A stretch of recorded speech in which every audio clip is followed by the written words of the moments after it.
सबसे पहले तो ये देखकर मत भाग जाना कि यहाँ पे सर का फेस नहीं दिख जा रहा है। मैं बता दे रहा हूँ कि जहां से फेस दिख रहा है और जो फेस मेरा नहीं दिख रहा है, तो मैं ऐसा पढ़ा दूंगा कि तुम्हें यूट्यूब पर ऐसा टॉपिक पढ़ने को कहीं नहीं मिलेगा। नहीं तो भटकते रह जाओगे बेटा, बर्बाद हो जाओगे, कोई नहीं बचाने वाला तुमको होगा।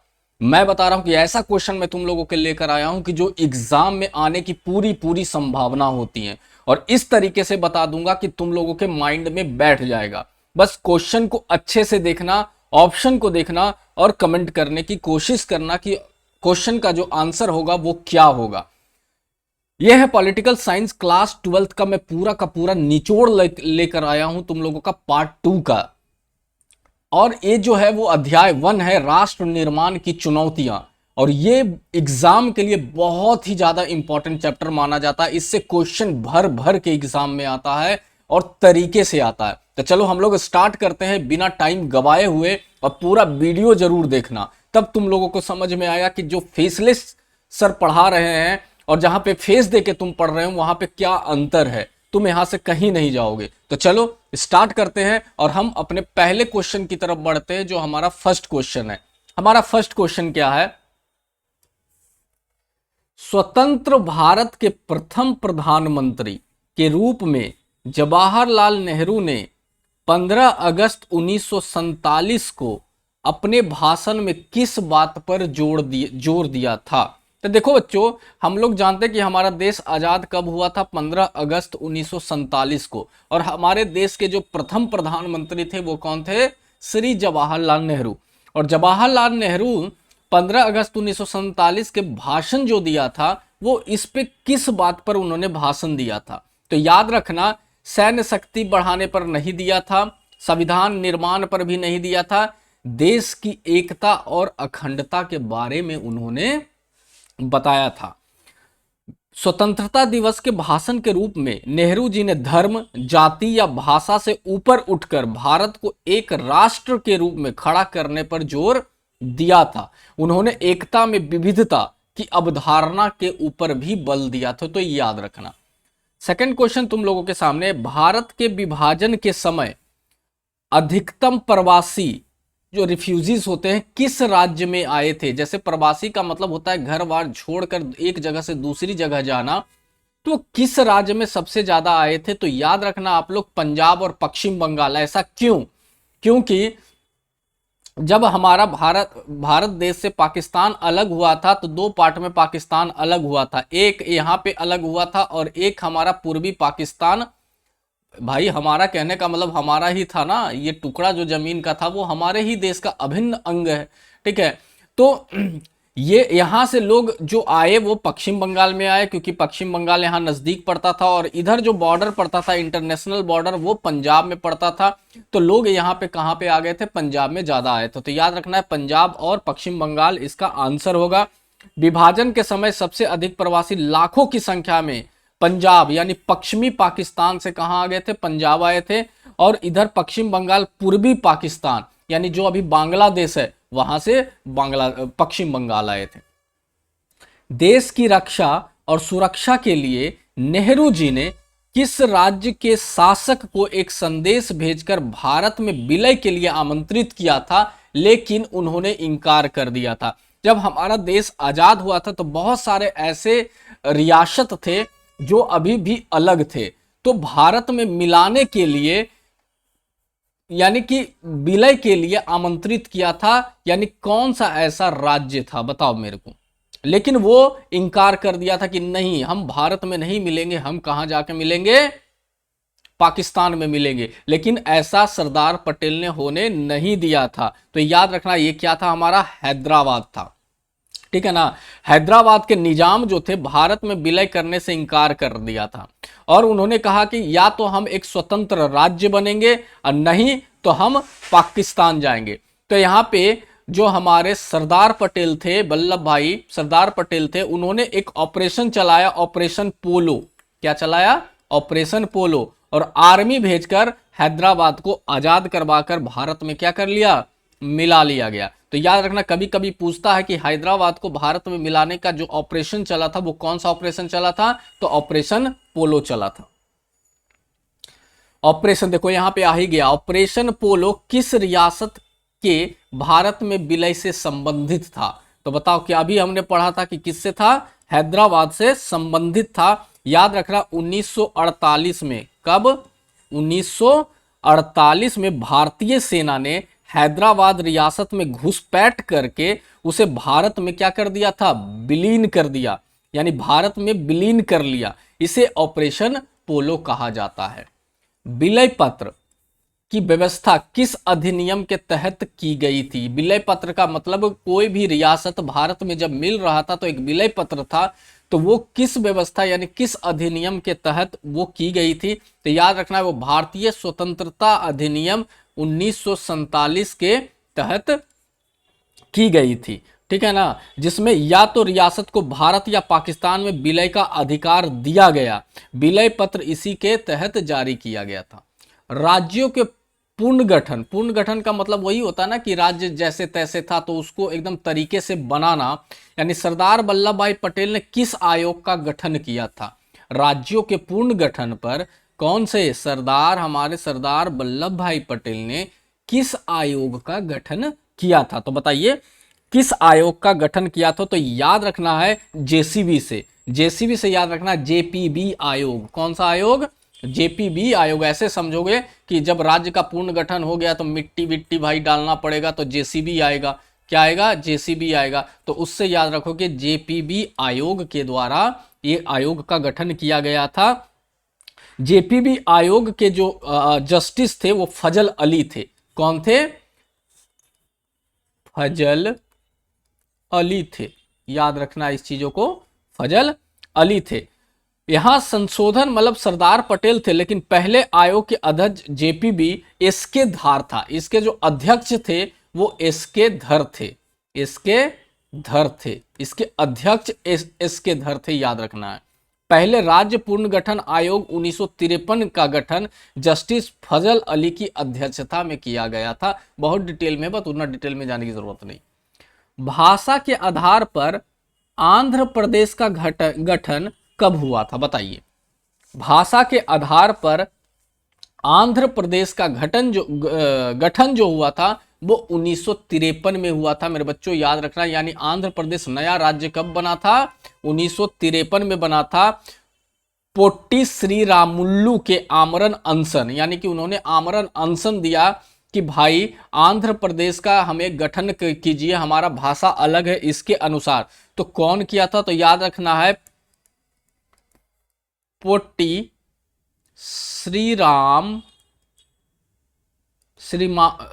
श्रीरामुल्लू, ठीक है ना। तो ये याद रखना, इन्होंने आमरण अनशन दे दिया, भूख हड़ताल पर बैठ गए। उसके अनुसार पे 1953 को आंध्र प्रदेश का नया राज्य बनाया गया। राज्य पुनर्गठन आयोग अभी हमने पढ़ा था 1953 के अध्यक्ष कौन थे? इसके पहले ही मैं बता रहा था कि कौन थे 1953 के अध्यक्ष, यानी कि राज्य पुनर्गठन आयोग 1953 के अध्यक्ष कौन थे? तो फजल अली थे। अभी मैंने बताया था कौन थे बच्चों, तो फजल अली थे। राज्य पुनर्गठन आयोग, जिसको इंग्लिश में कहीं कहीं फुल फॉर्म भी मिलेगा SRC, ठीक है ना, ये मिलेगा। 1953 के अध्यक्ष फजल अली थे। स्वतंत्र भारत के प्रथम आम चुनाव 1952 में मतदान प्रतिशत कितना था? जब स्वतंत्र भारत हुआ वो 1952 में आम चुनाव कराया गया तो कितने % लोगों ने वोट दिया था? तो याद रखना है 45% लोगों ने वोट दिया था। श्रीलंका में महाजन एक्सप्रेस, कौन सा एक्सप्रेस? महाजन एक्सप्रेस के समय भारत ने क्या कदम उठाया था? बताइए क्या कदम उठाया था? एक्सप्रेस, यानी कि याद रखिए ये था क्या, मैं बता देता हूं आप लोगों को। सबसे पहले यहां क्या था कि शांति समझौते के लिए भारतीय सेना भेजी। यानी कि शांति समझौते के लिए भारतीय सेना भेजी। देखो क्या था, शांति समझौते के लिए भारतीय सेना भेजी, इसका मतलब था 1987 में, कब? 1987 में श्रीलंका समझौते के तहत तमिल उग्रवादियों को निशस्त्र करने के लिए भारत ने श्रीलंका में सेना भेजी थी। उसी को महाजन एक्सप्रेस का नाम दिया गया है। जम्मू और कश्मीर रियासत के भारत में विलय के समय वहां के शासक कौन थे? जम्मू और कश्मीर भी भारत में मिलना चाहता था, लेकिन पाकिस्तान ने जम्मू और कश्मीर पे क्या कर दिया था? आक्रमण कर दिया था। तब जम्मू और यानी भारतीय सेना गई और जम्मू और कश्मीर को भारत में क्या करवाया? विलय करवाया। तो उस समय वहां के राजा कौन थे? तो याद रखना, महाराजा हरि सिंह थे। कौन थे? महाराजा हरि सिंह थे वहां पे, जिन्होंने विलय पत्र पे हस्ताक्षर इन्होंने ही किए थे। फ्रांसीसी उपनिवेश पौंडीचेरी, क्या? फ्रांसीसी उपनिवेश पौंडीचेरी का भारत में विलय कब हुआ? देखो, पौंडीचेरी भी भारत से अलग था, लेकिन भारत में इसका विलय कब हुआ था? और वहां पे फ्रांस के लोग रूल कर रहे थे। फ्रांसीसी उपनिवेश जो आए थे अंग्रेजों के टाइम में, वही वहां पे रूल कर रहे थे। तो विलय कब हुआ बताइए जल्दी से मेरे बच्चों। याद रखना, 1954 में जो पौंडीचेरी है वो भारत में मिला था।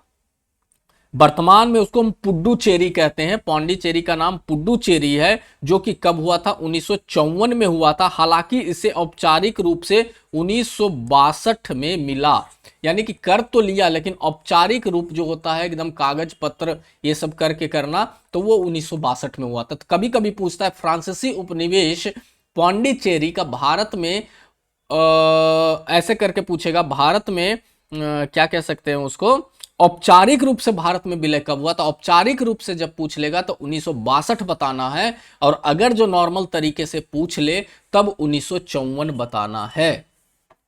पुडुचेरी जो कि नया नाम है, को भारत में मिलाने के लिए किस तरह का संघर्ष किया गया था? जो भारत में मिलाने के लिए उसमें क्या सैन्य आक्रमण हमें करना पड़ा था, शांतिपूर्ण जनमत संग्रह करना पड़ा था, हड़ताल करना पड़ा था, या हमें अमेरिका की मदद लेनी पड़ी थी? तो याद रखना, इसमें कोई भी ज्यादा नहीं हुआ था। शांतिपूर्ण जनमत संग्रह और कूटनीति के तहत पुडुचेरी को भारत में क्या कर लिया गया था मेरे बच्चों? मिला लिया गया था। पुडुचेरी को भारत में मिला लिया गया था, ये याद रखना है।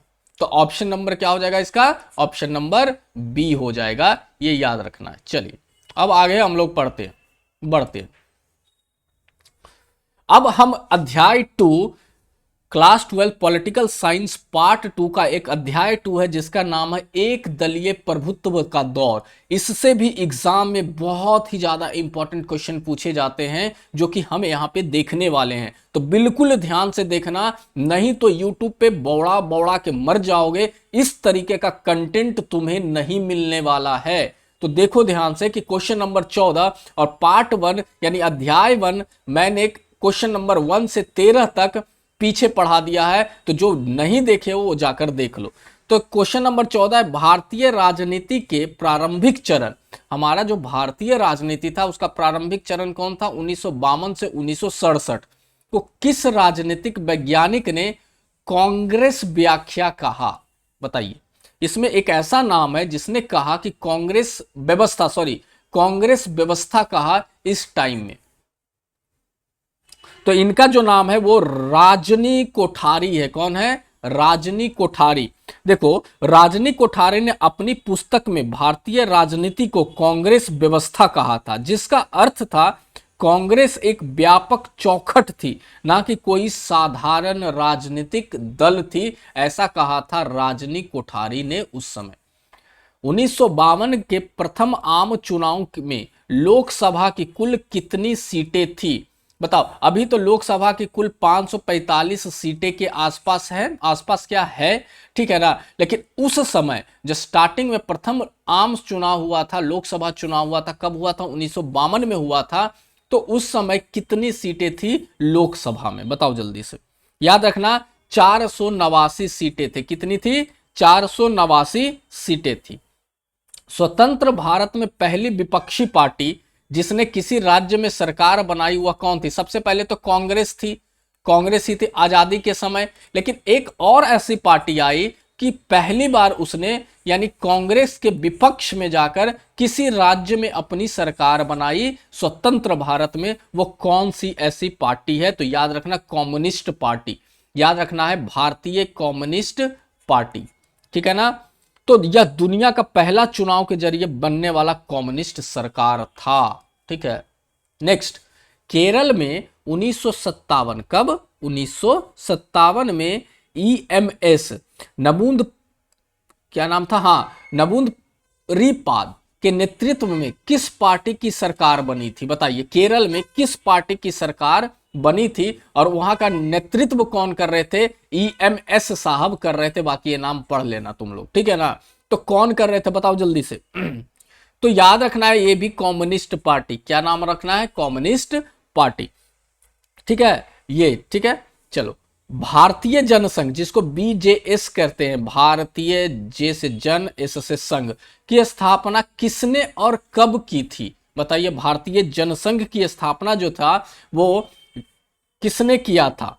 तो श्यामा प्रसाद मुखर्जी ने किया था। और कब किया था? 1951 में BJS यानी भारतीय जनसंघ की स्थापना की थी 1951। भारत यानी स्वतंत्र पार्टी, एक और पार्टी आया जिसका क्या नाम था? स्वतंत्र पार्टी की स्थापना किसने की थी? तो बताओ, स्वतंत्र पार्टी की स्थापना जो है वो C राजगोपालाचारी ने की थी। कांग्रेस पार्टी में विभिन्न धड़ों के बावजूद, यानी कांग्रेस पार्टी में बहुत सारे धड़ थे, बहुत सारे लोग थे, दल की एकता किस चीज के कारण बनी रहती थी? यानी बहुत सारे ऐसे लोग थे जो लड़ते झगड़ते भी थे, फिर भी उनकी एकता बनी रहती थी। वो किस कारण उनकी एकता बनी रहती थी? तो नेहरू का व्यक्तित्व और लोकप्रियता के कारण उसकी एकता क्या होती थी? बनी रहती थी। ये बात याद रखना है, ठीक है ना। चलो नेक्स्ट क्वेश्चन की तरफ हम लोग बढ़ते हैं। 1962 के आम चुनाव में, यानी कि 1962 के आम चुनाव में कांग्रेस को किस मुद्दे पर सबसे अधिक विरोध का सामना अब देश में करना पड़ा था? यानी कि लोग कांग्रेस के प्रति विरोध कर रहे थे, लेकिन किस मुद्दे पर विरोध कर रहे थे? भ्रष्टाचार, महंगाई, चीन के साथ युद्ध और असुरक्षा, या भाषाई आंदोलन? किस चीज पर? याद रखना मेरे बच्चों, 1962 में चीन ने भारत पर आक्रमण कर दिया था, तो उस समय लोग विरोध इसी पर कर रहे थे, चीन के समय युद्ध और असुरक्षा को लेकर कर रहे थे, क्योंकि 1962 में चीन युद्ध में नेहरू की छवि को झटका दिया और राष्ट्रीय सुरक्षा का बड़ा मुद्दा बन गया था। कांग्रेस के सांसदों के लिए कमरा का नेता, कांग्रेस सांसदों के लिए कमरा का नेता किसे कहा जाता था? बताइए, किसे कहा जाता था कमरा का नेता? कि वो भाई सिर्फ एक ही कमरे में रहता है, उसे बाहर किसी चीजों से लेना देना नहीं है। तो कमरा का नेता किसे कहा गया था? तो याद रखना, प्रधानमंत्री को कमरा का नेता कहा गया था कांग्रेस के सांसदों के लिए। 1964 में कम्युनिस्ट पार्टी का विभाजन होकर कौन सी पार्टी बनी? अभी मैंने बात किया था कि केरल में भी कम्युनिस्ट पार्टी ने अपनी सरकार बनाई थी। भारत में कांग्रेस के खिलाफ पहली ऐसी पार्टी कम्युनिस्ट पार्टी थी जो किसी राज्य में सरकार बनाई थी। लेकिन अब कम्युनिस्ट पार्टी का भी विभाजन हो गया, यानी वहां के जो सदस्य थे, वहां के जो नेता थे, दोनों में टकराव हो गया और कांग्रेस पार्टी दो पार्ट में बन गया। तो बताइए इससे कौन सी पार्टी निकली थी 1964 में कम्युनिस्ट पार्टी से? तो याद रखना है CPIM निकली थी। कंफ्यूज मत होना ML वाला, CPIM जिसको हम मार्क्सवादी कहते हैं, और ML जो था वो लेनिनवादी था। तो लेनिनवादी नहीं था, यानी मार्क्सवादी की पार्टी बनी थी कम्युनिस्ट पार्टी से विभाजन होकर। आया राम गया राम की राजनीति किस घटना से जुड़ी है? बताइए। आया राम गया राम 1967 के चुनावों के बाद पार्टी बदलने की प्रवृत्ति को बोला गया कि मान लो कोई एक ऐसा बंदा है वो कांग्रेस में है, और कोई एक ऐसा बंदा है जो बीजेपी में है, कोई एक ऐसा बंदा है जो किसी अन्य पार्टी में है। तो मान लो इससे उछल के यहां चला गया, इससे कोई उछल के यहां आ गया, कोई इससे उछल के यहां चला गया। तो जब इधर उधर लोग जाने लगे तो उसी में बोला गया आया राम गया राम, ठीक है। 1967 के चुनावों में किस राज्य में गैर कांग्रेसी दलों का संयुक्त मोर्चा सबसे पहला सत्ता में आया? 1967 के बाद क्या हुआ कि चुनाव हुआ जिसमें गैर कांग्रेसी दल की एंट्री हुई। तो कौन सा ऐसा प्रदेश था जहां पे पहली बार गैर कांग्रेस की सरकार बनी थी? तो याद रखना है मेरे बच्चों, इसमें से सब है, उत्तर प्रदेश, बिहार और पंजाब, ये सब में बन गया था। 1967 के चुनावों के बाद यूपी, बिहार, पंजाब आदि राज्यों में कांग्रेस को हटाकर संयुक्त विधायक दल की सरकार बनी थी, जिसको हमने बोला था संयुक्त मोर्चा दल, जिसको हम कभी कभी संयुक्त विधायक दल भी इसको बोलते हैं, विधायक दल भी इसे बोला जाता है। याद रखना इस चीजों को। अब मैं बच्चों अध्याय 3 लेकर आया हूं, नियोजित विकास की राजनीति। इस अध्याय का नाम है, जो कि क्लास 12 का पॉलिटिकल साइंस का पार्ट 2 का ये सबसे इंपॉर्टेंट चैप्टर माना जाता है, जो कि एग्जाम में पूछे जाने की पूरी पूरी संभावना बनती है। और फेस वाला मास्टर को ढूंढने तुम लोग यूट्यूब पे इधर उधर मत भटकना। बार बार बोल रहा हूं कि मैं ऐसा पढ़ा दूंगा कि तुम लोग को एग्जाम क्वालिफाई करने से कोई भी दुनिया की ताकत नहीं रोक सकती, लेकिन तुम्हें पूरा का पूरा वीडियो देखना पड़ेगा और इसको अच्छे से समझना पड़ेगा। तो चलो हम लोग अध्याय 3 का क्वेश्चन नंबर 1 की बात करते हैं, लेकिन इसके पहले मैं क्वेश्चन नंबर 1 से 25 तक 1 to 25 अध्याय 1 और अध्याय 2 में पढ़ा चुका हूं। जो भी बच्चे नहीं देखे हैं तो जाकर अध्याय 1 और अध्याय 2 का सारे क्वेश्चन देख सकते हैं। तो चलिए क्वेश्चन नंबर 26, भारत में योजना आयोग, कौन सा आयोग? याद रखना, योजना आयोग, जिसको इंग्लिश में हम प्लानिंग कमीशन कहते हैं, की स्थापना कब हुई थी? बहुत ही इंपॉर्टेंट क्वेश्चन है, बहुत बार एग्जाम में पूछा जाता है। तो कब हुई थी योजना आयोग? तो याद रखना 1950 में योजना आयोग बना था। योजना आयोग की स्थापना 1950 के कैबिनेट के एक निर्णय के तहत ली गई थी, और योजना आयोग का जो मुख्य सदस्य थे वो प्रधानमंत्री थे। कौन थे? प्रधानमंत्री थे।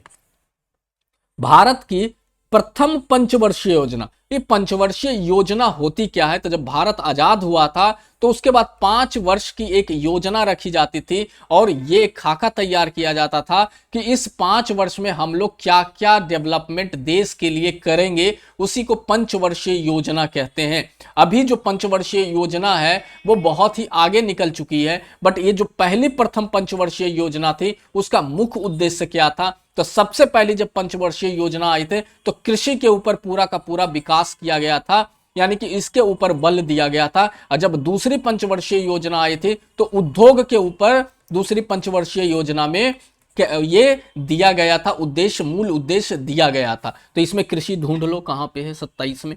तो कृषि क्षेत्र का विकास पहली पंचवर्षीय योजना में आई थी। जो पहली पंचवर्षीय योजना थी कब आई थी? 1951 से 1956 में। ये हमारी पहली पंचवर्षीय योजना थी, ठीक है, याद रखना। द्वितीय पंचवर्षीय योजना देखो अब आ गया। द्वितीय पंचवर्षीय योजना कब थी? 1956 से 1961, ये द्वितीय पंचवर्षीय योजना थी। इसका मॉडल किसने तैयार किया था द्वितीय पंचवर्षीय योजना का? तो याद रखना पीसी महालेनोबिस ने करवाया था। किसने? पीसी महालेनोबिस ने करवाया था द्वितीय पंचवर्षीय योजना का मॉडल। ये एक प्रसिद्ध अर्थशास्त्री थे। कौन से? प्रसिद्ध अर्थशास्त्री थे, ठीक है ना। तो इन्होंने तैयार किया था और भारी उद्योगों पर एक केंद्रित था द्वितीय पंचवर्षीय योजना, जो कि मैंने अभी बताया था। बॉम्बे प्लान, ध्यान दो, कौन सा प्लान? बॉम्बे प्लान किसकी ओर से प्रस्तुत किया गया था? बताइए, बॉम्बे का जो एक प्लान दिया गया वो किसकी ओर से प्रस्तुत किया गया था? तो याद रखना है भारतीय उद्योगपतियों जैसे टाटा, बिरला आदि द्वारा इसका प्लान दिया गया था, ठीक है, याद रखना इस चीजों को। अब 30 नंबर क्वेश्चन, भारत ने अपनी आर्थिक नीति में मिश्रित अर्थव्यवस्था, कौन सी अर्थव्यवस्था? मिश्रित अर्थव्यवस्था को क्यों अपनाया? मिश्रित अर्थव्यवस्था का मतलब होता है सारे चीजों से मिक्स वाली अर्थव्यवस्था।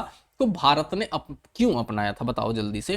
तो याद रखना, समाजवाद और पूंजीवाद के सर्वोत्तम तत्वों को जोड़ने के लिए भारत ने आर्थिक नीति में मिश्रित अर्थव्यवस्था को अपनाया था। मिश्रित अर्थव्यवस्था क्या थी? जहां का मतलब था सार्वजनिक क्षेत्र, सार्वजनिक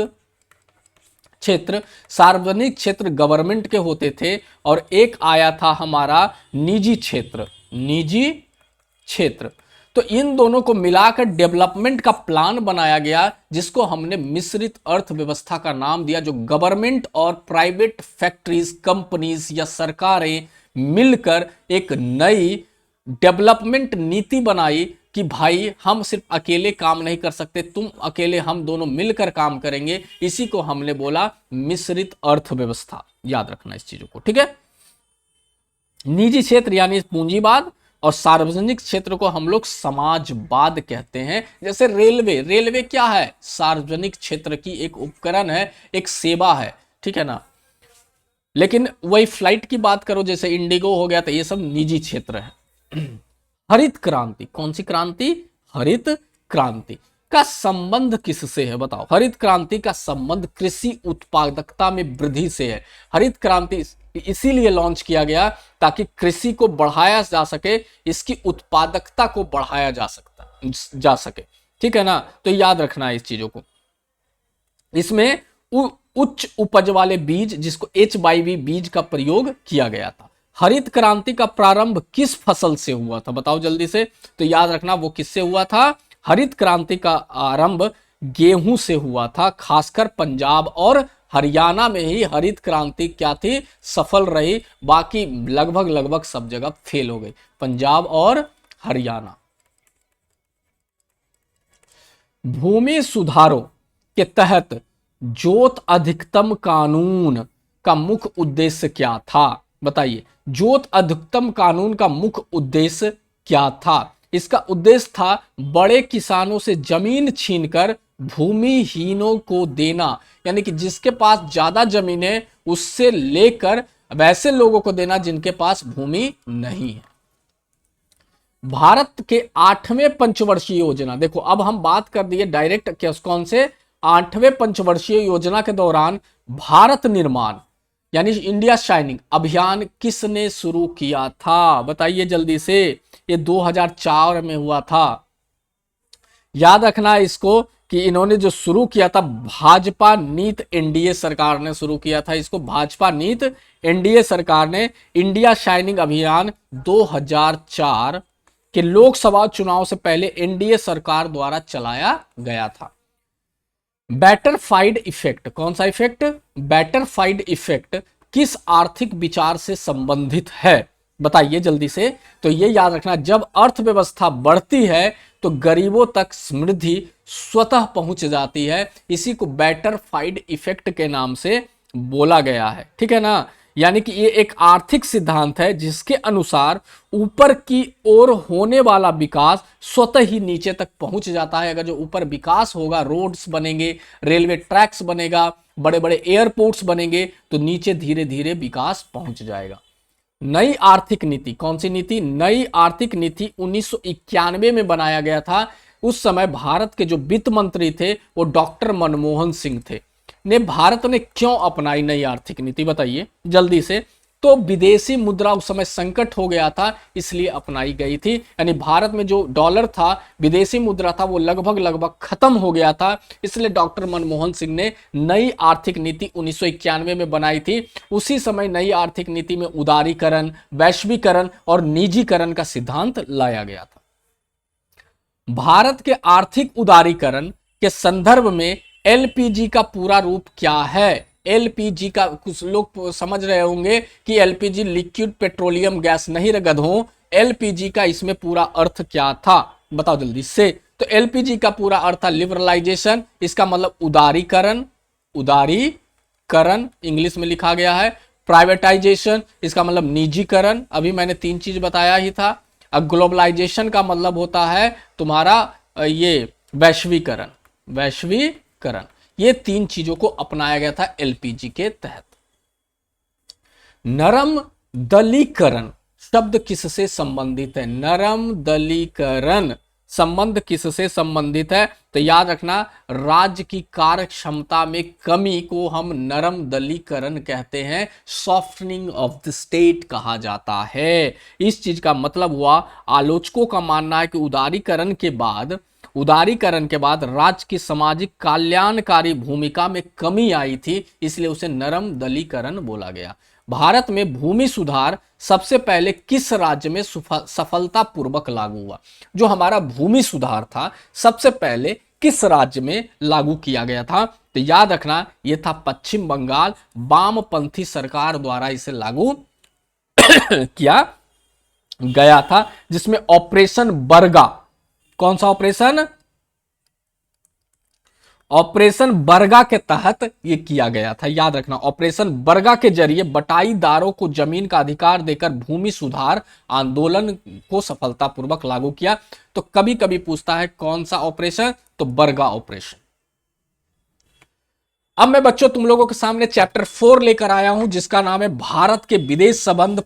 12th क्लास का पॉलिटिकल साइंस का पार्ट 2 का ये सबसे इंपॉर्टेंट चैप्टर माना जाता है। और जो भी बच्चे इसके पहले अध्याय 1 से 3 नहीं देखे हैं वो पीछे जाकर देख सकते हैं। और इसके भी क्वेश्चन एग्जाम में आने का पूरा संभव प्रभाव ये जो होता है मतलब चांसेस होते हैं। और जो भी बच्चे भी अभी तुरंत वीडियो में आएंगे तो वो देखेंगे कि सर का तो फेस दिख नहीं रहा है, भागो।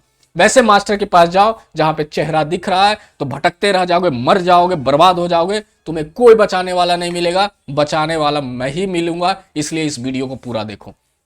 भारत के विदेश संबंध, इसका जो अध्याय 4 है, कौन सा है, भारत के विदेश संबंध। हमारे जो विदेश संबंध है, जो अलग अलग देशों में संबंध है, उसके बारे में हम कुछ क्वेश्चन देखेंगे। तो क्वेश्चन नंबर 40, भारत के विदेश नीति के मूल स्तंभों में, भारत के विदेश नीति के मूल स्तंभों में पंचशील, कौन सा सील, पंचशील किस देश के साथ समझौते में शामिल किए गए थे, बताओ जल्दी से। अब जो पंचशील है वो चीन के साथ शामिल किया गया था, ठीक है ना, 1954 में। कब, 1954 में पंचशील समझौता किया गया था चीन के साथ। भारत और चीन के बीच इस समझौते पर हस्ताक्षर हुए थे, कब हुए थे, 1954 में।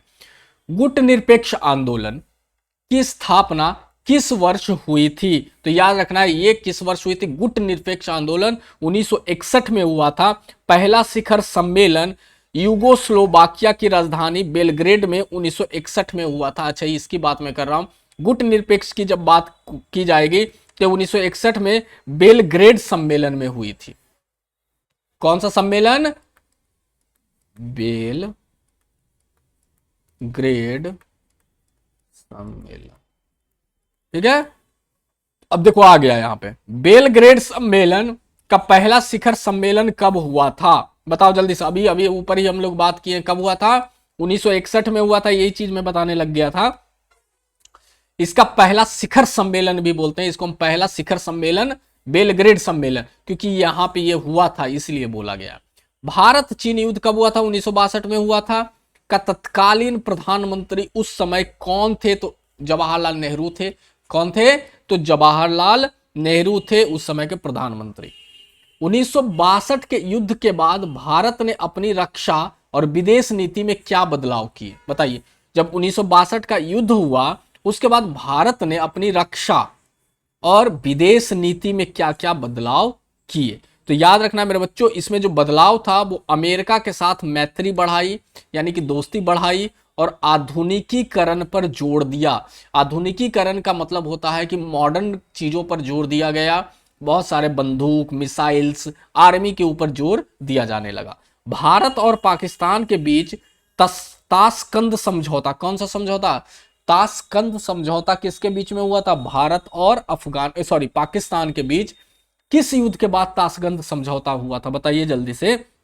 याद रखना है 1965 का युद्ध के बाद ताशकंद समझौता हुआ था। इसे रोकने के लिए ताशकंद समझौता हुआ था। बांग्लादेश की स्वतंत्रता संग्राम 1971 में भारत की क्या भूमिका थी।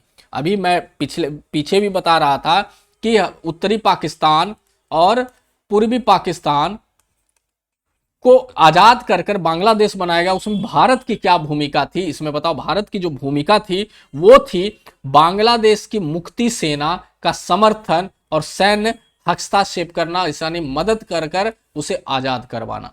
भारत पाक युद्ध 1971। अब भारत पाक युद्ध कब हुआ था, देखो भारत पाकिस्तान युद्ध एक तो 1947 मानते हैं, 1965 में हुआ, ये हुआ नहीं बट बंटवारा हुआ, फिर 1971 में हुआ, फिर 1999 में हुआ कारगिल का युद्ध। तो ये सब भारत पाकिस्तान युद्ध हुआ था। तो जो भारत पाकिस्तान युद्ध 1971 है उसके परिणाम स्वरूप कौन सा नया देश अस्तित्व में आया, तो 1971 में एक ही देश अस्तित्व में आया, कौन आया था, बांग्लादेश अस्तित्व में आया था, ठीक है ना। पूर्वी पाकिस्तान बांग्लादेश के रूप में क्या हो गया था, स्वतंत्र हुआ। क्वेश्चन नंबर 48, शिमला समझौता कब हुआ था? 1972। याद रखना, कौन सा समझौता? शिमला समझौता कब हुआ? 1972। किन दो देशों के बीच में हुआ था शिमला समझौता? तो याद रखना है मेरे बच्चों, जो ये देशों के बीच में हुआ था वो भारत और पाकिस्तान के बीच में शिमला समझौता हुआ था। कब हुआ था? 1971 का जो युद्ध हुआ था उसके बाद शिमला समझौता 1972 में हुआ, जिसमें इंदिरा गांधी और जुल्फिकार अली भुट्टो के बीच में हुआ। भारत के प्रधानमंत्री पीएम थे इंदिरा गांधी, और जो पाकिस्तान का पीएम था वो कौन था? जुल्फिकार अली भुट्टो। इन दोनों के बीच में शिमला समझौता 1972 में हुआ था। 1971 भारत पाकिस्तान युद्ध के कारण। भारत का परमाणु परीक्षण न्यूक्लियर टेस्ट पहली बार कब किया गया था? बताइए जल्दी से। ये जो था 1974 में बुद्धि मित्र ऑपरेशन। कौन सा ऑपरेशन? 1974 में बुद्धि मित्र ऑपरेशन के तहत इसका परीक्षण किया गया था। याद रखना इस चीजों को। इंदिरा गांधी के शासनकाल था और उस समय पोखरण में पहला परमाणु परीक्षण किया गया था। उसके बाद 1998 में पोखरण 2 यानी पोखरण में दूसरा परमाणु परीक्षण किया गया था।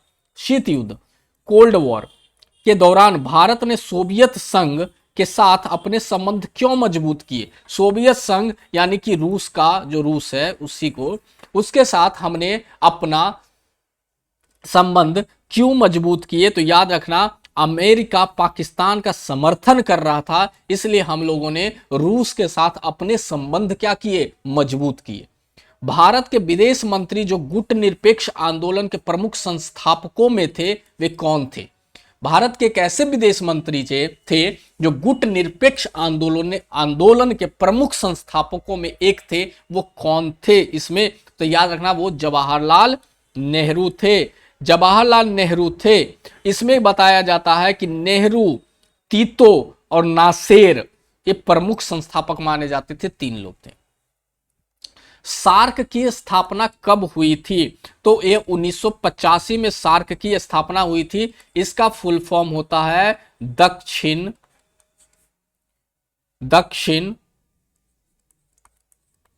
एशियाई सहयोग संगठन। दक्षिण एशियाई सहयोग संगठन, जिसको हम लोग क्या बोलते हैं? सार्क बोलते हैं। और इसकी स्थापना ढाका में हुई थी, बांग्लादेश के ढाका में हुई थी। सार्क की स्थापना 1952 में।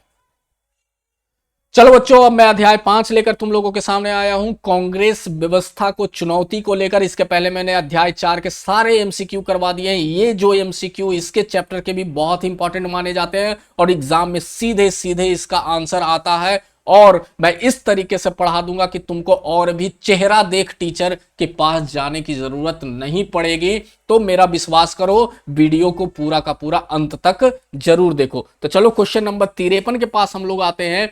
1967 के चुनावों के बाद कांग्रेस पार्टी किस बड़ी चुनौती का सामना कर रही थी? हमने अभी बताया 1962 में भारत और चीन का युद्ध हुआ था, जिसके कारण पब्लिक अगेंस्ट हो गई थी कांग्रेस पार्टी के। लेकिन उसके 5 साल बाद 1967 में किस बड़ी चुनौती का सामना कांग्रेस पार्टी कर रही थी? तो याद रखना, इसमें विपक्ष की एकता का भी सामना कर रही थी, पार्टी के विभाजन का भी सामना कर रही थी, नेहरू की मृत्यु और नेतृत्व का संकट का भी सामना कर रही थी। उस समय नेहरू की मृत्यु हो गई थी।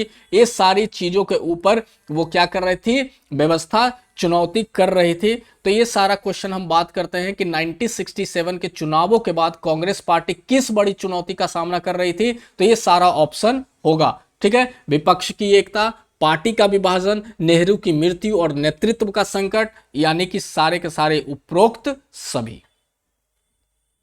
चलो क्वेश्चन नंबर 54 की अब हम लोग बात करते हैं। क्वेश्चन नंबर 54 देखो, इसमें क्या था कि 1967 के चुनाव के बाद कांग्रेस पार्टी कमजोर हुई, सिंडिकेट ने विरोध किया और इंदिरा गांधी का नेतृत्व भी सवालों के घेरे में आ गया था। उस समय कांग्रेस के सिंडिकेट का मुख्य उद्देश्य क्या था? कांग्रेस का एक सिंडिकेट बना था जिसमें बहुत सारे मेंबर थे, बहुत सारे क्या थे? मेंबर थे। तो उसका मुख्य उद्देश्य क्या था? तो इसका मुख्य उद्देश्य था पार्टी के संगठनात्मक मामलों पर नियंत्रण रखना, कि पार्टी इधर उधर ज्यादा ना करे, यानी कि वो सिंडिकेट के कहने पर ही चले। ठीक है ना। सिंडिकेट कांग्रेस के उन वरिष्ठ नेताओं का समूह था जो पार्टी संगठन और मंत्रिमंडल नियुक्तियों पर अपना नियंत्रण बनाए रखना चाहती थी। सिंडिकेट ये नहीं चाहती थी कि कांग्रेस अपनी मन मर्जी से चले, यानी हमारी मर्जी से चले। 1969 में कांग्रेस का विभाजन किस मुद्दों पर हुआ? देखो, अभी पढ़ रहे थे हम लोग 1967 67 में विवाद हुआ कांग्रेस के बीच में, और 1969 में कांग्रेस का विभाजन हो गया। तो किस मुद्दों पर कांग्रेस का विभाजन हुआ था? तो यहां पे भी हम बात करते हैं राष्ट्रपति चुनाव के कारण, बैंकों का राष्ट्रीयकरण के कारण। राष्ट्रीयकरण का मतलब होता है कि बैंक अब सरकार के अधीन आएंगे। रियासतों के पुराने शासकों को दी जाने वाली भत्ता की समाप्ति के कारण, जैसे अभी मैंने बोला हैदराबाद हो गया, बहुत सारी ऐसी रियासत थी जो भारत में मिला दिया गया, लेकिन वहां के जो राजा थे उनको एक तरह से पैसा हर एक साल दिया जाता था, तो उसको सरकार ने बंद कर दिया। उसके कारण कांग्रेस का विभाजन हो गया, यानी कि उपरोक्त हम सभी की यहां पे बात करेंगे। ठीक है। गरीबी हटाओ का नारा किसने दिया था? बहुत ही फेमस नारा कांग्रेस का था कि गरीबी हटाओ, लेकिन गरीबों को ही हटा दिया गया है सब जगह। तो गरीबी हटाओ का नारा किसने दिया था? तो मेरे बच्चों याद रखना, ये इंदिरा गांधी ने 1971 के चुनाव में दिया था गरीबी हटाओ का नारा। ठीक है ना, ये चीज याद रखना। और बहुत जीत भी हासिल कर ली थी इंदिरा गांधी ने इस नारा से। 1971 के चुनावों में कांग्रेस का क्या परिणाम रहा? क्या वो जीता? अभी मैंने बता दिया, क्या वो जीता? तो क्या हार गया या बहुत बहुमत कम हो गया, लोग कम हो गए? ऐतिहासिक जीत हुई, यानी कि बहुत ज्यादा वोट मिला, यानी गठबंधन की सरकार बनानी पड़ी। गठबंधन का मतलब होता है दो या दो से ज्यादा सरकार पार्टी मिलकर जो सरकार बनाती, उसे गठबंधन की सरकार हम लोग कहते हैं। तो याद रखना, इसका जो आंसर होगा वो होगा ऐतिहासिक जीत हुई थी, यानी 2/3 बहुमत आया था। 2/3 का मतलब अगर जो 90 सीट है तो 30/3 90, यानी 90 में 60 सीट सिर्फ कांग्रेस को आई थी। राष्ट्रपति चुनाव 1969 में इंदिरा गांधी ने अपने उम्मीदवार के रूप में किसे समर्थन दिया जो जीते भी? 1969 में याद रखना राष्ट्रपति चुनाव हुआ था, और जिसमें इंदिरा गांधी ने समर्थन दिया, वो जीत भी गए, यानी राष्ट्रपति बन गए। तो कौन थे वो? तो याद रखना बीबी गिरी थे। कौन थे? बीबी गिरी थे। इंदिरा गांधी ने बीबी गिरी को स्वतंत्र उम्मीदवार के रूप में खड़ा किया, जिन्होंने आधिकारिक उम्मीदवार रेड्डी को हराया। बीबी गिरी ने किसे हराकर राष्ट्रपति बने? रेड्डी को हराकर। भारत के में बैंकों का राष्ट्रीयकरण किस वर्ष हुआ? अभी मैंने बताया राष्ट्रीयकरण का मतलब सरकार के अधीन में बैंक आया, वो कब आया था? यानी कि याद रखना 1969 में ही आया था। ठीक है, ये याद रखना इस चीजों को। उस समय सामान्य बीमा, कोयला खदानों और बंदरगाहों का भी राष्ट्रीयकरण किया जाने लगा था। बंदरगाहों का राष्ट्रीयकरण का निर्णय किसने लिया था? अभी बताओ, नेहरू जी थे तो किसने लिया था बताइए? तो इंदिरा गांधी जी ने ही लिया था।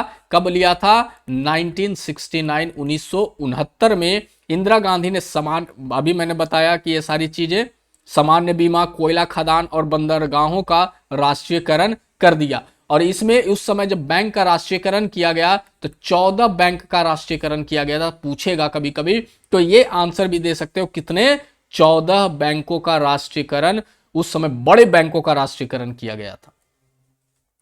अब मैं बच्चों तुम लोगों के सामने राजनीतिक संकट का दौरा यानी आपातकाल का चैप्टर लेकर तुम लोगों के सामने आया हूं, जो कि क्लास 12th के पॉलिटिकल साइंस का सबसे इंपॉर्टेंट चैप्टर माना जाता है। इससे भी एग्जाम में डायरेक्ट क्वेश्चन पूछे जाते हैं। जो भी बच्चा अध्याय 1 से 5 तक नहीं देखा तो वो जाकर देख सकता है। और मैं हूं तुम्हारा फेसलेस टीचर, यानी कि बिना चेहरों वाला टीचर। और मैं ये भी बता दे रहा हूं कि जहां पे तुम लोग थोपड़ा देखकर पढ़ने जाओगे, उससे कहीं गुना अच्छा और कहीं गुना अच्छा कंटेंट जो कि डायरेक्ट एग्जाम में आएगा, वो मैं तुम लोगों को पढ़ाने वाला हूं। ये मेरा रात रात भर तैयार किया गया, बैठ बैठ कर तैयार किया गया क्वेश्चन है, जो कि एग्जाम में बार बार पूछा जाता है। तो चलो देखते हैं अध्याय 6 का क्वेश्चन नंबर 1, यानी क्वेश्चन नंबर 61। उसके पहले 60 क्वेश्चन मैंने करवा दिया है। भारत में आपातकाल की घोषणा किस वर्ष हुई थी? इमरजेंसी लागू कर दी गई थी भारत में, यानी कि सब लोग अपने घरों में रहेंगे, कोई बाहर नहीं आएगा, तो उस समय आपातकाल हुई थी। तो कब की गई थी? तो याद रखना मेरे बच्चों, जो आपातकाल की गई थी 1975 में की गई थी। कब की गई थी? 1975 में की गई थी। उस समय के जो हमारे प्राइम मिनिस्टर थे वो इंदिरा गांधी थे। आंतरिक आपातकाल की घोषणा की गई थी। तो ठीक है, याद रखना। आपातकाल की घोषणा के लिए राष्ट्रपति ने संविधान के किस अनुच्छेद का प्रयोग किया? क्योंकि एक ऐसा अनुच्छेद है जिसका प्रयोग करके हम आपातकाल देश में लगा सकते हैं, किसी जगह पर लगा सकते हैं। तो ये कौन सा ऐसा अनुच्छेद है? तो अनुच्छेद 352 याद रखना, ठीक है ना। जनता पार्टी, कौन सी पार्टी? जनता पार्टी का गठन किस उद्देश्य से हुआ था? तो याद रखना, कांग्रेस के एक दलीय शासन और आपातकाल के विरोध में, क्योंकि कांग्रेस ने आपातकाल लगा दिया था, तो उस समय जनता पार्टी का उदय हुआ, गठन हुआ। बिहार आंदोलन, कौन सा आंदोलन? बिहार आंदोलन और नवनिर्माण आंदोलन किससे संबंधित है? बिहार आंदोलन बिहार में हुआ था और नवनिर्माण आंदोलन गुजरात में हुआ था। वो किससे संबंधित है? तो ये भी बात वही चीज हो रही है कि भ्रष्टाचार और महंगाई के खिलाफ छात्र ने आंदोलन किया था, जिसको हम बिहार आंदोलन या नवनिर्माण आंदोलन के नाम से जानते हैं। जयप्रकाश नारायण का आह्वान संपूर्ण क्रांति किससे संबंधित है? जयप्रकाश नारायण ने एक आह्वान किया जिसको बोला संपूर्ण क्रांति। वो किस चीज से संबंधित है? याद रखो इस चीजों को। इंदिरा गांधी सरकार को उखाड़ फेंकने के लिए उन्होंने एक क्रांति की, क्योंकि आपातकाल लग गया था। इसलिए जयप्रकाश नारायण ने कहा संपूर्ण क्रांति, यानी मैं इंदिरा गांधी की सरकार को उखाड़ के फेंक दूंगा। इलाहाबाद उच्च न्यायालय ने इंदिरा गांधी का चुनाव 1971 में किस कारण से अवैध घोषित किया था? यानी जो 1971 में जो चुनाव इंदिरा गांधी ने लड़ा, जिसमें बोला था गरीबी हटाओ, गरीबी हटाओ, उसको इलाहाबाद हाई कोर्ट ने रद्द कर दिया। किस कारण रद्द कर दिया बताइए जल्दी से। तो याद रखना है, इसमें धन बल का भी प्रयोग किया गया और राज्य मशीनरी का दुरुपयोग किया गया था, धर्म का प्रयोग नहीं किया गया था। यानी ए और सी इसका नहीं। हाँ, यही दोनों होगा। ये गलती टाइप हो गया, बी ऊपर जाएगा सी नीचे आएगा, बट इसका ऑप्शन जो होगा यही दोनों होगा, ए नंबर होगा और सी नंबर होगा, ठीक है ना। यानी धन का प्रयोग किया था, राज्य मशीनरी का दुरुपयोग किया था, यानी ऑप्शन नंबर ए और सी दोनों। आपातकाल के दौरान मीसा का पूरा नाम क्या था? आपातकाल जब इंदिरा गांधी ने लगाया तो उस समय एक मीसा टर्म यूज हुआ, मीसा वर्ड यूज हुआ, वो पूरा क्या था? तो मीसा का मतलब था maintenance of internal security act. क्या याद रखोगे? मेंटेनेंस ऑफ, आई से इंटरनल, एस से सिक्योरिटी, ए से एक्ट। ऑप्शन नंबर ये होगा, ठीक है ना। क्योंकि आपातकाल के दौरान विरोधियों को जेल में डालने के लिए मीसा का प्रयोग किया गया था। आपातकाल के दौरान मीडिया पर क्या प्रतिबंध लगा था? यानी मीडिया के ऊपर भी प्रतिबंध लगा दिए गए थे कि तुम ये नहीं करोगे। तो क्या प्रतिबंध इसमें लगा था? ये याद रखना है, इसमें प्रेस कर्फ्यू लगा दिया गया, सेंसरशिप लगा दिया गया कि अपने मन से तुम कुछ भी प्रचार टीवी पर नहीं दिखा सकते हो, अखबार में नहीं छाप सकते हो। 42वें संविधान संशोधन कब हुआ था? 1976 में। मौलिक अधिकारों के संदर्भ में क्या किया गया? यानी कि एक मौलिक अधिकारों का एक क्या किया गया? संशोधन किया गया। कब संशोधन किया गया? 1976 में किया गया। कैमा संशोधन किया गया? तो 42वें संशोधन किया गया। तो उस समय मौलिक अधिकारों के संदर्भ में क्या किया गया ये बताना है। तो याद रखना, उस समय बोला गया जीवन और व्यक्तित्व स्वतंत्रता के अधिकार को संविधान की मूल संरचना से बाहर बताया गया। बोला गया कि हमारा जो व्यक्तिगत स्वतंत्रता का अधिकार है वो संविधान के बाहर, संरचना से बाहर बताया गया, इसलिए संशोधन कर इसे जोड़ा गया, यानी ऑप्शन नंबर बी होगा। 1977 के लोकसभा चुनाव में कांग्रेस को किस बड़ी हार का सामना करना पड़ा? देखो 1971 में कांग्रेस ने बहुत बहुमत से जीता, लेकिन जब 1977 का चुनाव हुआ तो उसमें कांग्रेस हार गई। तो इसमें किस बड़ी हार का सामना उसे करना पड़ा? तो वो कांग्रेस सिर्फ 154 सीटें उस समय जीत पाई थी। याद रखना, लगभग 500 सीटों में से कितनी सीटें जीत पाई? सिर्फ 154 सीटें जीत पाई थी कांग्रेस, इसलिए बड़ी हार का सामना उसे करना पड़ गया था। 1977 में पहली गैर कांग्रेसी सरकार का प्रधानमंत्री कौन बना? सोचो, 1947 में हमारा देश आजाद हुआ, जवाहरलाल नेहरू हमारे फर्स्ट प्राइम मिनिस्टर बने, और 1977 तक कांग्रेस का ही क्या चला? प्रधानमंत्री बने। ठीक है, जवाहरलाल नेहरू, इंदिरा गांधी, ये सारे लोग बने। लेकिन 1977 में पहली बार कांग्रेस से दूसरी पार्टी के भी प्रधानमंत्री बने। वो कौन इसमें बने थे? याद रखना, मोरारजी देसाई बने थे। कौन बने थे? मोरारजी देसाई बने थे। जनता पार्टी की सरकार, मोरारजी देसाई किसकी थी? जनता पार्टी के थे। अभी मैंने ऊपर भी पढ़ा था जनता पार्टी क्यों बना था, तो आपातकाल की स्थिति को देखकर बना था। तो जनता पार्टी के ही सरकार बनी और पहले गैर कांग्रेसी प्रधानमंत्री मोरारजी देसाई बने। शाह आयोग, कौन सा आयोग? शाह आयोग का गठन किसकी जांच के लिए किया गया था? तो जो शाह आयोग का गठन था वो आपातकाल के दौरान अत्याचार, बहुत सारे लोगों पर अत्याचार हुआ था, उसके लिए शाह आयोग का गठन किया गया था। अब मैं बच्चों तुम लोगों के सामने क्लास 12 पॉलिटिकल साइंस पार्ट 2 का अध्याय नंबर 7 क्षेत्रीय अक्षांशाएं लेकर आया हूं, और मैंने बहुत ही मेहनत से एकदम चुन चुन कर एक क्वेश्चन बनाए हैं, रात भर जाग कर, कि तुम लोगों का एग्जाम में जो आने के चांसेस क्वेश्चन है वही मैंने सेट किए हैं। तो पूरा का पूरा जरूर देखना, तुम लोगों का खेल बदल जाएगा, तकदीर बदल जाएगा ये वीडियो को देखने से, और एग्जाम में एकदम हंसते खेलते एकदम पॉलिटिकल साइंस का एग्जाम देकर आओगे तुम लोग, और चेहरे पर ये मुस्कुरान रहेगा, मुस्कुराता हुआ चेहरा रहेगा। तो चलो हम लोग क्षेत्रीय आकांक्षाएं के चैप्टर नंबर 7 के क्वेश्चन नंबर 73 पर आते हैं, यानी क्वेश्चन नंबर 1 पर आते हैं। इसके पहले जो बच्चे ने अध्याय 6 तक नहीं देखा है वो जाकर पीछे वीडियो में देख सकते हैं। तो चलिए, क्वेश्चन है, पंजाब में अलग राज्य यानी खालिस्तान की मांग किस आंदोलन से जुड़ी थी? बताइए, पंजाब में एक अलग राज्य की मांग थी कि खालिस्तान बनाया जाए, वो किस आंदोलन पर जुड़ी हुई थी? तो वो अकाली दल और जनरैल सिंह भिंडरावले के आंदोलन से जुड़ी हुई थी। याद रखना, पंजाब में एक अलग खालिस्तान राज्य की मांग के लिए अकाली दल और उग्रवादी भिंडारवाले सक्रिय थे। ऑपरेशन ब्लू स्टार, कौन सा ऑपरेशन? ब्लू स्टार कब और कहां किया गया था? तो याद रखना, ये अमृतसर में किया गया था। स्वर्ण मंदिर के ऊपर ऑपरेशन ब्लू स्टार लगाया गया था। क्यों लगाया गया था ऑपरेशन ब्लू स्टार?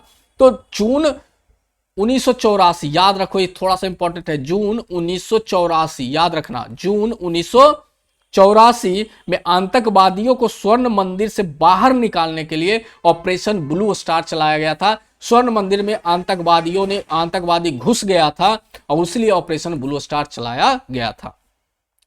पंजाब समस्या के समाधान के लिए राजीव लौंगेवाल समझौता कब हुआ? राजीव गांधी, नाम पता ही होगा सब लोगों को, इंदिरा गांधी के सुपुत्र, ठीक है ना। और लौंगेवाल समझौता कब हुआ था? पंजाब समस्या के समाधान के लिए। तो याद रखना, इसका जो समाधान हुआ था वो 1985 में हुआ था। कब हुआ था? राजीव गांधी और लौंगेवाल के बीच जुलाई 1985 में पंजाब समस्या को सुलझाने के लिए समझौता हुआ था। क्वेश्चन नंबर 74, असम में आसू, कौन सा? आसू का आंदोलन मुख्य रूप से किस मांग को लेकर था? जो आसू थे उन्होंने आंदोलन कर दिया, वो किस मांग को लेकर उन्होंने आंदोलन किया था? तो इन्होंने बताया था बाहरी अवैध घुसपैठियों ने बांग्लादेशियों को बाहर निकालो, इसके लिए उन्होंने मांग की थी सरकार से। आसू का मतलब होता है ऑल असम स्टूडेंट यूनियन। आसू का मतलब होता है ऑल आसाम स्टूडेंट यूनियन, ठीक है, ये होता है आसू का मतलब, ठीक है ना। का आंदोलन मुख्य रूप से पूर्वी पाकिस्तान यानी बांग्लादेश से आए अवैध प्रवासियों के खिलाफ था। आसाम आंदोलन के अंत में कौन सा समझौता हुआ? तो ये जो आंदोलन चला उसके अंत में कौन सा समझौता हुआ था? तो शिलांग समझौता हुआ था, 1985 में हुआ था। आसाम आंदोलन का अंत 1985 में हुए असम समझौते, जिसे शिलांग समझौते के नाम से जाना जाता है, क्योंकि इसमें बहुत सारे वार्ताएं हुई। हालांकि हस्ताक्षर दिल्ली में हुए थे, लेकिन समझौता शिलांग में हुआ था। मिजोरम में शांति स्थापना करने के लिए किस समझौते पर हस्ताक्षर हुए थे? यानी मिजोरम में शांति समझौता किया गया तो किस समझौते पर हस्ताक्षर किए गए थे? तो मिजोरम शांति समझौता 1986 में किया गया था। इसमें राजीव गांधी के समय मिजो नेशनल फ्रंट, कौन सा? मिजो नेशनल फ्रंट, जिसको हम MNF भी कहते हैं, के साथ 1986 में राजीव गांधी ने शांति स्थापित करने के लिए यह समझौता पर हस्ताक्षर किए। उत्तर पूर्व के राज्यों में भारत के बाकी हिस्सों से जोड़ने वाले संकीर्ण गलियारा क्या कहता है? उत्तर पूर्वी राज्य यानी चिकन नेक कहते हैं, जैसे भारत का ये पार्ट है और भारत का इधर ये वाला पार्ट है, ठीक है। तो ये जोड़ने वाले संकीर्ण गलियारे को हम लोग क्या कहते हैं? और उत्तर पूर्वी भाग यही हो गया हमारा, ठीक है। बताइए जल्दी से मेरे बच्चों। अरे सिलीगुड़ी, चिकन नेक मैं कह रहा हूं, चिकन नेक कह रहा हूं। चीन का चाहता है कि इस चिकन नेक पे कब्जा हो जाए, क्योंकि भारत दो हिस्सों में बट जाएगा। बहुत सारे वो प्रयास भी करते रहता है, बट ऐसा कभी होगा नहीं। तो उत्तर पूर्व के राज्यों में भारत के बाकी हिस्सों से जुड़ने वाले कौन है? सिलीगुड़ी कॉरिडोर है। कौन सा कॉरिडोर है? सिलीगुड़ी कॉरिडोर है। जम्मू और कश्मीर में 1987 के विधानसभा चुनाव के बाद क्या हुआ था? बताओ क्या हुआ था? कमेंट भी कर सकते हो, वीडियो पॉज करके पढ़ो और कमेंट करो, उसके बाद सुनो आंसर कि तुम्हारा कितना सही हो रहा है। ये कम से कम करो। जम्मू और कश्मीर में 1987 के विधानसभा चुनाव के बाद वहां आतंकवाद बढ़ गया और राज्य विद्रोह शुरू हो गया था। याद रखना इस चीजों को, ठीक है ना। जम्मू कश्मीर के लिए अनुच्छेद 370 किससे संबंधित था? तो याद रखना, राज्य का विशेष दर्जा देना, ठीक है, ये याद रखना। अब मैं बच्चों तुम लोगों के सामने क्लास 12 पॉलिटिकल साइंस का पार्ट 2 भारतीय राजनीतिक में हाल के विकास को लेकर मैं एकदम वेरी इंपॉर्टेंट क्वेश्चन तुम लोगों के सामने लेकर आया हूं, जो कि एग्जाम में आने की पूरी संभावना है। और जो भी बच्चे पीछे के अध्याय नहीं देखे हैं, सबसे पहले जाकर वो अध्याय देखें। मैं बता रहा हूं कि तुम लोग को बर्बाद होने से सिर्फ मैं ही बचा सकता हूं, मिस्टर फेसलेस टीचर, यानी तुम्हारा मिस्टर गुरु, ठीक है। तो चलो क्वेश्चन नंबर 1 अध्याय 8 का और पूरे चैप्टर का यानी पूरे बुक का क्वेश्चन नंबर 82 के ऊपर हम लोग बात करते हैं। 1989 का आम चुनाव किस घटना का रूप में याद किया जाता है? तो याद रखना है, भारतीय क्या था? 1989 का आम चुनाव किस घटना के रूप में याद किया जाता है? किसी भी पार्टी को बहुमत न मिलना और गठबंधन युग का आरंभ होना, यही था 1989 का आम चुनाव। मंडल आयोग, कौन सा आयोग? मंडल आयोग की सिफारिशें किस सरकार ने लागू की थी? बताइए जल्दी से। तो बीपी सिंह सरकार ने की थी। 1990 में मंडल आयोग को लागू किया था। अब ये मंडल आयोग है क्या? तो ये अभी नहीं बताऊंगा, जब बाद में पढ़ाऊंगा तब बताऊंगा। मंडल आयोग द्वारा ओबीसी श्रेणी के लिए आरक्षण कितना प्रतिशत निर्धारित किया गया था? तो 27% निर्धारित मंडल आयोग के लिए। जो ओबीसी श्रेणी के लोग हैं, आरक्षित वर्ग के लोग हैं, उन्हें 27% निर्धारित कर दिया गया था आरक्षण। मंडल मसाला और मंदिर मसाला, कौन सा? मंडल मसला और मंदिर मसला का उपयोग किस चुनाव में वोट बैंक के लिए किया गया था? तो याद रखिएगा, ये 1989 और 1991 के चुनाव में इस दोनों वर्ड का यूज करके लोग वोटिंग यानी कि चुनाव प्रचार प्रसार करते थे, ठीक है। क्योंकि मंडल जातिगत आरक्षण था। मंडल क्या था? मंडल आयोग एक जातिगत आरक्षण था, जातिगत आरक्षण था। कौन सा? मंडल आयोग। और मंडल आयोग तो जातिगत आरक्षण था। क्वेश्चन नंबर क्या है? 85 है ना? हाँ, ठीक है। और मंदिर राम जन्मभूमि के मुद्दों का उपयोग राजनीतिक वोट हासिल करने के लिए किया। मंदिर मसला वही हो गया, राम जन्मभूमि। सोचो, ये तब से चलता आ रहा है और 2000 कब जाके राम मंदिर बना 23 में बना था कि 24 में बना था कि राम मंदिर जाकर बना, यानी कि लगभग 35 सालों का ये हमारा ये था। बाबरी मस्जिद का विध्वंस कब हुआ था, यानी बाबरी मस्जिद को कब ढा दिया गया था, तो याद रखिएगा 6 दिसंबर 1992 बाबरी मस्जिद को विध्वंस कर दिया गया था कार सेवकों द्वारा, कार सेवकों द्वारा, जिसका नाम दिया गया कार सेवकों ने अयोध्या में बाबरी मस्जिद को ढा दिया, जिससे देश में सांप्रदायिक दंगे हुए थे इस दिन को। बाबरी मस्जिद विध्वंस के बाद केंद्र सरकार ने किस राज्यों में राष्ट्रपति शासन लगा दिया था, तो यह सीधी सी बात, तो यूपी की बात होगी, तो यूपी में लग गया, उसके सटा मध्य प्रदेश और हिमाचल प्रदेश उसके सटा में राष्ट्रपति शासन लगा दिया गया था कि दंगे फसाद रुक जाए, ठीक है ना, याद रखना है। और मस्जिद विध्वंस के बाद इन तीनों राज्यों में भाजपा सरकारों को बर्खास्त कर राष्ट्रपति शासन लगाया गया था, क्योंकि इस तीनों राज्य में भाजपा की गवर्नमेंट थी। किसकी थी? भाजपा की गवर्नमेंट थी।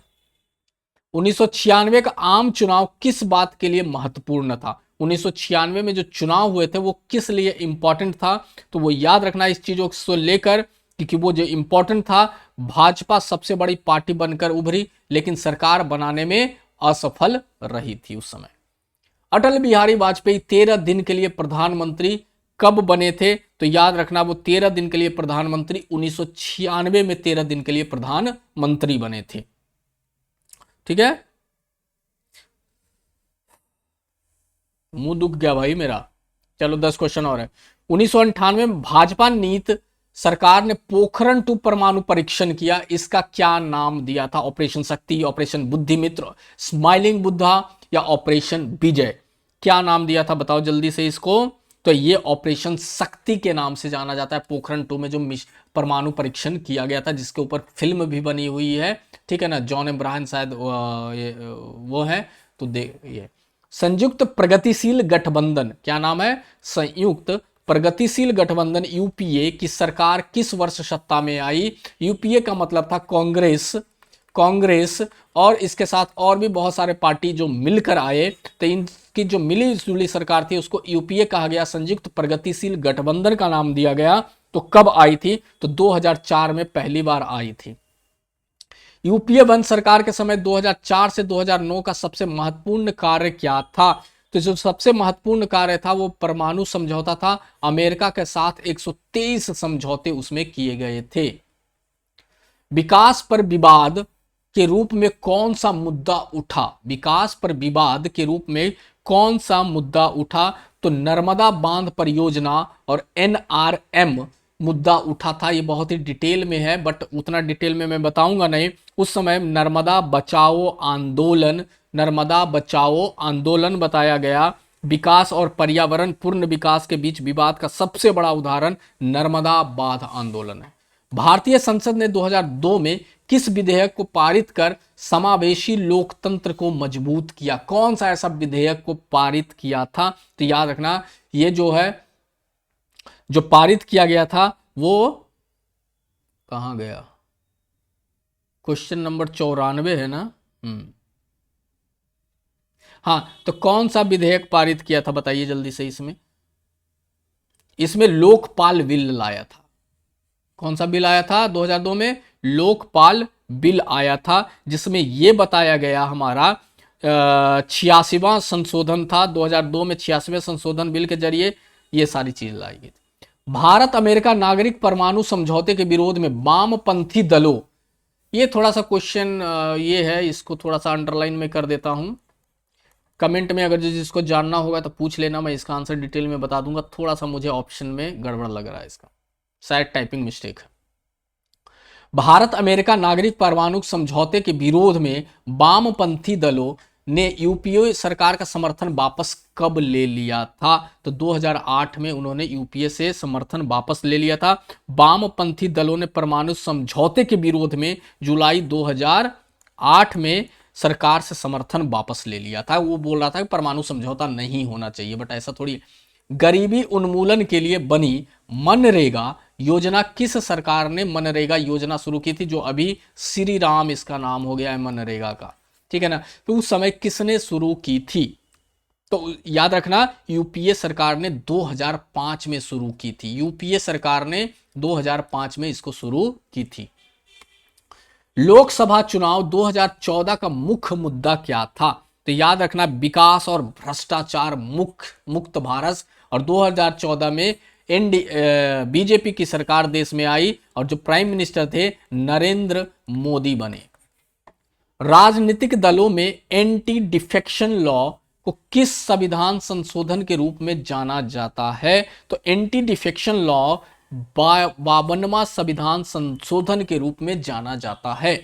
भारत की राजनीति में गठबंधन राजनीति, अभी मैंने बताया गठबंधन का मतलब होता है दो या दो से ज्यादा पार्टी मिलकर जो सरकार बनाती है उसे हम गठबंधन सरकार कहते हैं, यानी गठबंधन राजनीति कहते हैं। का युग लगभग किस दशक में स्थायी हो गया? यानी कि अब लगा कि एक पार्टी कभी भी सरकार नहीं बनाएगी, दो या दो से ज्यादा पार्टी को मिलकर ही सरकार बनाने लगा, तो वो अस्थायी हो गया। तो बताइए कौन से दशक में स्थायी हुआ था? तो 1990 के दशक में स्थायी हो गया था। स्थायी का मतलब परमानेंट हो गया था। 1999 के आम चुनाव के बाद बनी एनडीए सरकार यानी वाजपेयी ने अपना पूर्ण कार्यकाल 5 वर्ष पूरा किया। अभी हमने पढ़ा जवाहरलाल नेहरू सिर्फ 13 दिन के प्राइम मिनिस्टर बने थे 1996 में, लेकिन उसके बाद उन्होंने 5 वर्ष का कार्यकाल पूरा किया। तो भारतीय राजनीति में क्या माना गया? तो उसमें माना गया गठबंधन राजनीति की सफलता मानी गई, क्योंकि उस समय एनडीए की सरकार ने गठबंधन से सरकार बनाई थी, गठबंधन से सरकार बनाई थी। तो ये आपके मैंने अभी क्या करवा दिए हैं। और गठबंधन की सरकार जो चली थी, कब चली थी? 1999 से 2004 तक अटल बिहारी वाजपेयी प्राइम मिनिस्टर भारत के रहे थे, ठीक है ना। तो अभी मैंने पॉलिटिकल साइंस का पार्ट 1 और पार्ट 2 दोनों वीडियो पढ़ा दिया है। और पॉलिटिकल साइंस क्लास 12 का अगर जो कोई बच्चे बोर्ड एग्जाम दे रहा है तो ये दोनों पार्ट देख लेना, इससे बाहर एमसीक्यू नहीं आएगा। एकदम गांठ बांध लो, इससे बाहर एमसीक्यू नहीं आएगा। और जो बच्चे गवर्नमेंट एग्जाम की तैयारी कर रहे हैं, एसएससी, बैंकिंग, रेलवे, ये सब देख लो। पॉलिटिकल साइंस से क्लास 12 का निचोड़ मैं तुम लोगों को घोंट कर एकदम बिल्कुल मुंह में पिला दिया हूं, तो तुम लोगों की लाइफ बन जाएगी। और अगर जो किसी को पीडीएफ चाहिए इसका, तो वो नीचे कमेंट करेगा, टेलीग्राम लिंक मैं दूंगा, वहां पे तुम लोगों को इसका पीडीएफ भी मिल जाएगा। तो चलिए, तब तक आप लोग अपना ख्याल रहिए, मस्त रहिए, स्वस्थ रहिए, और मिलते हैं अगले फिर नेक्स्ट धमाकेदार वीडियो में तुम लोगों के सामने। जय हिंद, जय भारत।